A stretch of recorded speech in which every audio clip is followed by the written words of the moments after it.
आप देख रहे हैं पब्लिक टाइम्स। नमस्कार, मैं सुमंत कुमार। चलिए जानते हैं गोपालगंज की खास खबर। गोपालगंज जिला प्रशासन ने बैंकों के बकाया ऋण की वसूली के लिए एक नई पहल की शुरुआत की है। प्रशासन ने बकायेदारों को नोटिस भेजने के साथ ही नीलाम पत्र वारंट एक्सप्रेस को भी रवाना किया है ताकि बकाया ऋण वसूली की प्रक्रिया को तेज किया जा सके। इस पहल के तहत 7 जागरूकता रथों को हरी झंडी दिखाकर कलेक्ट्रेट से रवाना किया गया। जिलाधिकारी प्रशांत कुमार सीएच ने बताया कि पहले बकायादारों को नोटिस भेजा जा रहा है जिसमें उन्हें बकाया ऋण जमा करने के लिए अपील की जा रही है। यदि बकायेदार समय पर ऋण चुकता नहीं करती हैं तो उनके खिलाफ वारंट जारी किया जाएगा और उनकी संपत्ति को कुर्की जब्ती की कार्रवाई के तहत जब्त किया जाएगा। ये कदम प्रशासन की ओर से बकाया ऋण वसूली को लेकर की जा रही गंभीर कोशिशों का हिस्सा है ताकि बैंकों के नुकसान को कम किया जा सके और ऋणों के भुगतान को सुनिश्चित किया जा सके। प्रशासन का मानना है कि इस पहल से जिले में ऋण वसूली प्रक्रिया में तेजी आएगी और लोगों में इस मुद्दे के प्रति जागरूकता भी बढ़ेगी। नीलाम पत्र वादों के निष्पादन सरकार के द्वारा और जिला प्रशासन के द्वारा प्राथमिकता पर ली जा रही है। इसमें महत्वपूर्ण कदम है कि जितने भी सर्टिफिकेट देनदार हैं उनको नोटिसेस एवं वारंट का तामीला कराना। इसी उपलक्ष्य में आज 7 तामीला एक्सप्रेसेस यहाँ से समाहरणालय परिसर से फ्लैग ऑफ किए गए हैं। प्रत्येक 2 प्रखंड के लिए एक तामीला एक्सप्रेस रहेगा। इसके माध्यम से जितने भी देनदार हैं उनको नोटिसेस की तामीला की जाएगी और वारंट्स का भी तामीला किया जाएगा। लगभग 250 से ज़्यादा वारंट निर्गत हो गया, उनका भी तामीला होगा। मेरा देखिए आपके माध्यम से सभी जितने भी देनदार हैं उनसे रिक्वेस्ट ये रहेगा कि जो भी आपका जो सर्टिफिकेट केस में जितना भी बकाया राशि बनता है कृपया इसको ससमय जमा करें ताकि जल्द से जल्द मामला का निपटारा हो। मीरगंज नगर में गाड़ी पार्किंग के मामूली विवाद को लेकर सुबह सुबह कई राउंड फायरिंग हुई जिसमें एक युवक गंभीर रूप से घायल हो गया। घायल युवक को तत्काल इलाज के लिए हथुआ अनुमंडलीय अस्पताल ले जाया गया जहां डॉक्टरों ने प्राथमिक उपचार के बाद हालत गंभीर देखते हुए उसे गोपालगंज रेफर कर दिया। घटना मीरगंज नगर परिषद के पुरानी भट्टी वार्ड नंबर 21 की बताई जा रही है। घायल व्यक्ति की पहचान दिग्विजय सिंह कुशवाहा के रूप में हुई है जो मीरगंज वार्ड नंबर 15 निवासी सुरेंद्र सिंह का पुत्र है। बताया जाता है कि शनिवार देर रात मीरगंज शहर के वार्ड नंबर 21 पुरानी टोला में शंभू तुराहा के बेटे का तिलक समारोह था जिसमें दिग्विजय सिंह शामिल हुए थे। रविवार तड़के सुबह करीब 4 बजे तिलक समारोह के बगल में खाली जगह में पार्किंग को लेकर विवाद हुआ। देखते ही देखते विवाद इतना बढ़ गया कि दोनों पक्षों के बीच कई राउंड फायरिंग हुई। इस गोलीबारी में दिग्विजय सिंह के मुंह में गोली लग गई जबकि कुछ अन्य लोगों के मामूली रूप से घायल होने की भी सूचना है। सुबह सुबह गोलीबारी की खबर फैलते ही पूरे शहर में सनसनी मच गई।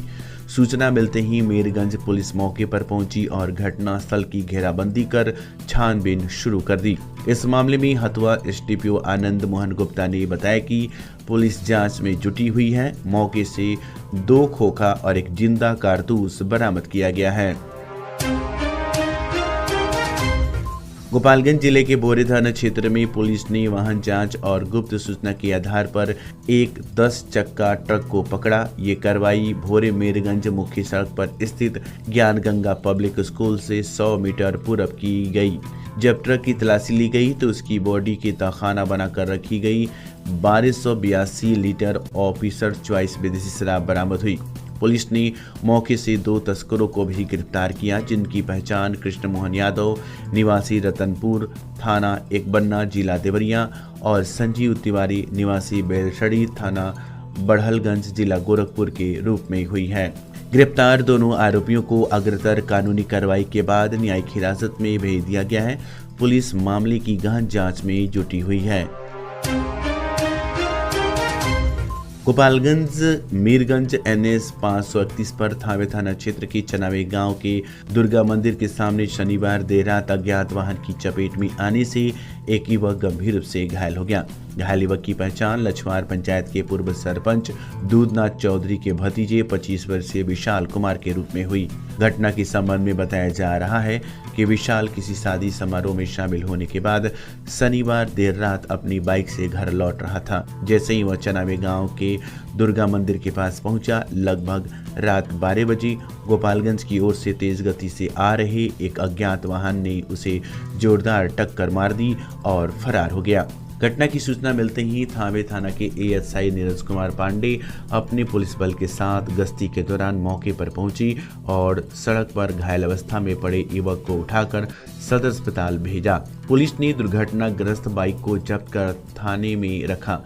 सदर अस्पताल में विशाल की हालत गंभीर देखते हुए डॉक्टरों ने उसे गोरखपुर रेफर कर दिया, जहां इलाज के दौरान रविवार सुबह उसकी मौत हो गई। मौत की खबर मिलते ही परिजनों में कोहराम मच गया। विशाल की पत्नी नीतू देवी दहाड़ मारकर रोने रही थी। वहीं परिवार के अन्य सदस्यों का भी रो रो कर बुरा हाल था। विशाल अपने 3 भाइयों में सबसे बड़ा था और 2022 में उसका विवाह हुआ था। उसके 6 माह के बेटे गोलू कुमार के सिर से पिता का साया उठ गया। विशाल ई रिक्शा चलाकर अपने परिवार का पालन पोषण करता था। पुलिस ने शव का पोस्टमार्टम कराने के बाद परिजनों को सौंप दिया। शव पहुंचते ही दरवाजे पर ग्रामीणों की भारी भीड़ उमड़ पड़ी। सांत्वना देने के लिए जिला पार्षद पति ओम प्रकाश राय, बर्मा भारती, शेषनाथ गिरी, पिंटू कुमार यादव, राहुल कुमार यादव, छोटेलाल माझी सहित कई लोग पहुंचे। मृतक का अंतिम संस्कार इटवा पुल पर किया गया। सीवान जिले का यूपी और बिहार का मशहूर जिफिसेट एकेडमी में करें सेफ्टी ऑफिसर का कोर्स और 5 से 6 महीने में बने सेफ्टी ऑफिसर। जी हाँ, जिफिसेट एकेडमी आपको दे रहा है कोर्स के दौरान ही जॉब की गारंटी। हमारे यहाँ कोर्स कर रहे छात्रों के लिए अलग से प्लेसमेंट डिपार्टमेंट की सुविधा उपलब्ध है। तो फिर देर किस बात की? हमारा पता है राम राज्य मोड़, सोनू सीमेंट स्टोर के पीछे, आंदर ढाला के समीप, सीवान।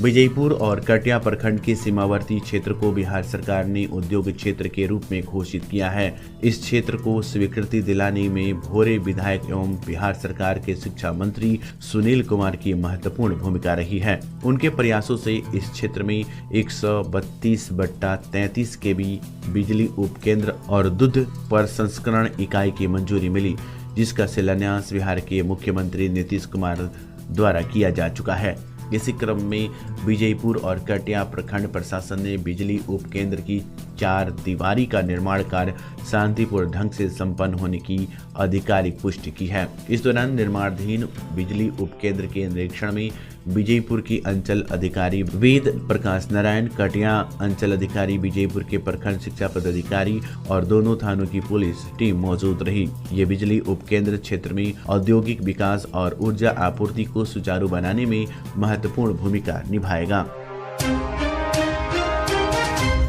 गोपालगंज जिले के मीरगंज थाना पुलिस ने जिगना ढाला के पास वाहनों की जांच के दौरान एक ई रिक्शा चालक को गिरफ्तार किया गया। तलाशी के दौरान पुलिस को उसकी गाड़ी से 400 ग्राम गांजा, एक देसी कट्टा और एक जिंदा कारतूस बरामद हुआ। गिरफ्तार आरोपी की पहचान सीवान जिले के बड़रिया थाना क्षेत्र की लील संडी गांव निवासी जलालुद्दीन अंसारी के रूप में हुई है। पुलिस ने आरोपी को हिरासत में लेकर अवैध हथियार और मादक पदार्थों की बरामदगी को लेकर जांच पड़ताल शुरू कर दी है। मामले में आगे की कार्रवाई जारी है। गोपालगंज जिले के कटिया थाना क्षेत्र के मोतीपुर गांव के समीप एक स्कॉर्पियो की टक्कर से बाइक सवार युवक गंभीर रूप से घायल हो गया। स्थानीय लोगों की मदद से उसे इलाज के लिए अस्पताल में भर्ती कराया गया, जहां डॉक्टरों ने हालत गंभीर देखते हुए उसे गोरखपुर रेफर कर दिया। गोरखपुर में इलाज के दौरान रविवार को उसकी मौत हो गई। मृतक की पहचान कटिया थाना क्षेत्र के भगवानपुर जमनाहा गांव निवासी काशीनाथ ठाकुर के 22 वर्षीय पुत्र अखिलेश कुमार ठाकुर के रूप में हुई है। बताया जाता है कि अखिलेश किसी काम से समौर बाजार गए थे और वहां से अपने घर लौट रहे थे। इसी दौरान एक तेज रफ्तार स्कॉर्पियो ने उसे जोरदार टक्कर मार दी, जिससे वह घटनास्थल पर ही खून से लथपथ हो गया। घटना की सूचना मिलते ही पुलिस मौके पर पहुंची और शव को कब्जे में लेकर पोस्टमार्टम के लिए गोपालगंज सदर अस्पताल भेज दिया। मौत की खबर सुनते ही परिजनों में कोहराम मच गया। मिली जानकारी के अनुसार मृतक अखिलेश अपने 5 भाइयों में सबसे छोटा था और उसके परिवार में 3 बहनें भी शामिल थीं। कटिया थाना अध्यक्ष ने बताया कि सड़क दुर्घटना में घायल युवक की इलाज के दौरान मौत हुई है। पुलिस मामले की जांच में जुट गई है और आवेदन के आधार पर आगे की कार्रवाई की जा रही है। थावे छपरा रेलखंड को चंपारण रेलखंड से जोड़ने और रेलवे सुविधाओं में सुधार की मांग को लेकर हस्ताक्षर अभियान की शुरुआत की गई है। इस अभियान का नेतृत्व माझागढ़ निवासी अधिवक्ता, समाजसेवी एवं पत्रकार अनुज कुमार सिन्हा द्वारा किया गया है। उन्होंने अपनी 5 सूत्री मांगों को लेकर यह अभियान शुरू किया गया है। अभियान के तहत मुख्य मांगों में पाटलिपुत्र से थावे तक चलने वाली सवारी गाड़ी 03216 और गोरखपुर पाटलिपुत्र एक्सप्रेस 15080 का स्टॉपेज माझागढ़ रेलवे स्टेशन पर करने की मांग शामिल है। साथ ही शक्तिपीठ थावे जंक्शन से शिवनगरी बनारसी तक एक पैसेंजर ट्रेन के परिचालन की शुरुआत करने और छपरा, गोरखपुर तथा सिवान के बीच गोपालगंज होकर पूर्व की तरह 2 जोड़ी पैसेंजर ट्रेनों का संचालन पुनः शुरू करने की मांग की जा रही है। रेलवे सेवाओं को लेकर क्षेत्र के लोगों में भारी उत्साह और जोश देखा जा रहा है। पूर्व में थावे मसरक रेलखंड पर 8 जोड़ी पैसेंजर ट्रेनों का संचालन होता था, जिससे ग्रामीणों को काफी सहूलियत मिलती थी। लेकिन बड़ी लाइन बनने के बाद अब केवल 2 जोड़ी ट्रेनों का परिचालन थावे तक सीमित रह गया है, वो भी अनियमित रूप से चलने के कारण ग्रामीणों को काफी परेशानियों का सामना करना पड़ रहा है। ग्रामीण यात्रियों को मजबूरी में निजी वाहनों पर अधिक किराया खर्च करना पड़ता है, जिससे आर्थिक बोझ बढ़ रहा है। इसके अलावा निजी वाहनों से यात्रा करने के दौरान दुर्घटनाओं की घटनाएं भी बढ़ी हैं। अनुज कुमार सिन्हा ने बताया कि इस हस्ताक्षर अभियान के बाद मांग पत्र को रेल मंत्री, रेलवे महाप्रबंधक गोरखपुर और DRM बनारसी को भेजा जाएगा तथा मांगों को पूरा करने के लिए अधिकारियों से आग्रह किया जाएगा। माझागढ़ पुलिस ने गुप्त सूचना के आधार पर एक शराब कारोबारी को गिरफ्तार किया। जानकारी के अनुसार माझागढ़ थाना क्षेत्र के देवापुर आशा रावत टोला निवासी भगरासन यादव का पुत्र दिनेश यादव अवैध रूप से शराब की सप्लाई कर रहा था। सूचना मिलते ही पुलिस ने त्वरित कार्रवाई करते हुए दिनेश यादव के घर छापेमारी की। इस दौरान उनके पास 1 लीटर बंटी बबी शराब बरामद की गई। पुलिस ने आरोपी को गिरफ्तार कर उत्पाद अधिनियम के तहत FIR दर्ज कर जेल भेज दिया गया। इस संबंध में थाना प्रभारी राजीव रंजन कुमार सिंह ने बताया कि पुलिस क्षेत्र में अवैध शराब कारोबार के खिलाफ लगातार अभियान चला रही है और दोषियों पर कड़ी कार्रवाई की जा रही है। गोपालगंज जिला विधिक सेवा प्राधिकरण के तत्वावधान में रविवार को बरौली प्रखंड के बतरदे पंचायत भवन परिसर में विधिक जागरूकता कार्यक्रम का आयोजन किया गया। कार्यक्रम में नालसा दिव्यांग बच्चों के लिए विधिक सेवाएं योजना 2021, राष्ट्रीय लोक अदालत और विधिक सहायता सहित विभिन्न विषयों पर जानकारी दी गई। इस अवसर पर पैनल अधिवक्ता कुमारी प्रतिभा सिंह और PLB अनवर हुसैन की टीम ने उपस्थित जनता को नालसा दिव्यांग बच्चों के लिए विधिक सेवाएं योजनाओं के बारे में विस्तार से बताया। उन्होंने मानसिक और शारीरिक रूप से दिव्यांग बच्चों के उत्थान के लिए सरकार द्वारा प्रदान की जा रही विभिन्न सुविधाओं पर प्रकाश डाला।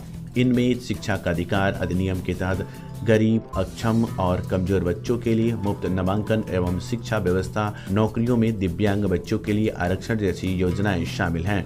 इसके अलावा आगामी 8 मार्च 2025 को गोपालगंज व्यवहार न्यायालय परिसर में आयोजित होने वाले राष्ट्रीय लोक अदालत के बारे में भी जानकारी दी गई। इस लोक अदालत में बैंक ऋण वाद, ग्राम कचहरी में लंबित वाद, पारिवारिक वाद, सुलहनीय आपराधिक वाद, श्रमवाद, मापतौल वाद और वन वाद सहित विभिन्न मामलों का सुलह समझौता के आधार पर निपटारा किया जाएगा। संबंधित न्यायालयों या लोक अदालत कार्यालय से संपर्क कर वादों को चिन्हित करने की प्रक्रिया के बारे में बताया गया।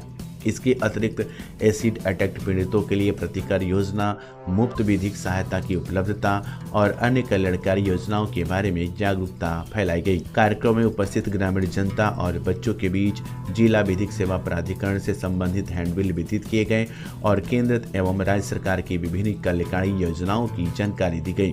इस कार्यक्रम में बतरदी पंचायत की सरपंच, स्थानीय ग्रामीण जनता और बच्चे बड़ी संख्या में उपस्थित रहे। तो ये थी गोपालगंज की खास खबर। आपका दिन शुभ हो। धन्यवाद।